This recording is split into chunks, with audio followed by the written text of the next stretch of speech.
വിരാട് കോഹ്ലി ഇന്ത്യക്ക് വിശ്വസിക്കാവുന്ന ഈ chasing master മുന്നിൽ നിന്ന് നയിക്കുമ്പോൾ ഏത് സ്കോറും ഏത് സ്റ്റേഡിയത്തിലും മറികടക്കാമെന്ന ആത്മവിശ്വാസം ആരാധകർക്കുണ്ട്. ഒരിക്കൽ കൂടി കോഹ്ലി കിങ്ങായി മാറിയ മത്സരമായിരുന്നു ദുബായ് സ്റ്റേഡിയത്തിൽ നടന്ന ചാമ്പ്യൻസ് ട്രോഫി സെമിഫൈനൽ. ലോക ചാമ്പ്യന്മാരായ ഓസ്ട്രേലിയയെ 4 വിക്കറ്റിന് തകർത്ത് ഫൈനലിലെത്തിയിരിക്കുകയാണ് ടീം ഇന്ത്യ. ആദ്യം ബാറ്റ് ചെയ്ത ഓസ്ട്രേലിയ ഉയർത്തിയ 265 റൺസ് വിജയലക്ഷ്യം ഇന്ത്യ മറികടന്നത് 11 പന്തും 4 വിക്കറ്റും ബാക്കി നിർത്തിക്കൊണ്ടാണ്. 83 റൺസുമായി വിരാട് കോഹ്ലി ഇന്ത്യയുടെ ടോപ്പ് സ്കോററായ കളിയിൽ ശ്രേയസ് അയ്യറും KL രാഹുലും അക്സർ പട്ടേലും ഹാർദിക് പാണ്ഡ്യയും ഇന്ത്യൻ ജയത്തിൽ നിർണായക സംഭാവന നൽകി. 2023 ഏകദിന ലോകകപ്പ് ഫൈനൽ തോൽവിക്കുള്ള കണക്ക് തീർക്കൽ കൂടിയായി ചൊവ്വാഴ്ച നടന്ന ആവേശ പോരാട്ടം.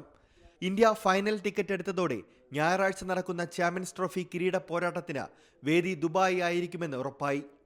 265 റൺസ് വിജയലക്ഷ്യത്തിലേക്ക് ബാറ്റ് വീശിയ ഇന്ത്യക്ക് രോഹിത്തും ഗില്ലും ചേർന്ന് ഭേദപ്പെട്ട തുടക്കം നൽകി. 2 തവണ ലഭിച്ച ലൈഫുമായി രോഹിത് 1 6ഉം 3 4ഉം പറത്തി. പക്ഷേ ഈ കളിയിലും ഗില്ലിന് അടിതെറ്റി. എന്നാൽ പിന്നീടെത്തിയ വിരാട് ശ്രേയസ് അയ്യർ കൂട്ടുകെട്ട് വിജയത്തിന് അടിസ്ഥാനമിടുന്ന പ്രകടനം പുറത്തെടുത്തു.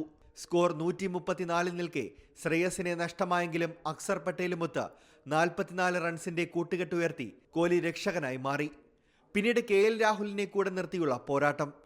കോഹ്ലിയുടെ സെഞ്ചുറി പ്രതീക്ഷിച്ചിരുന്ന ആരാധകരെ ശാന്തരാക്കിക്കൊണ്ട് കോഹ്ലി ക്യാച്ചും നൽകി മടങ്ങി.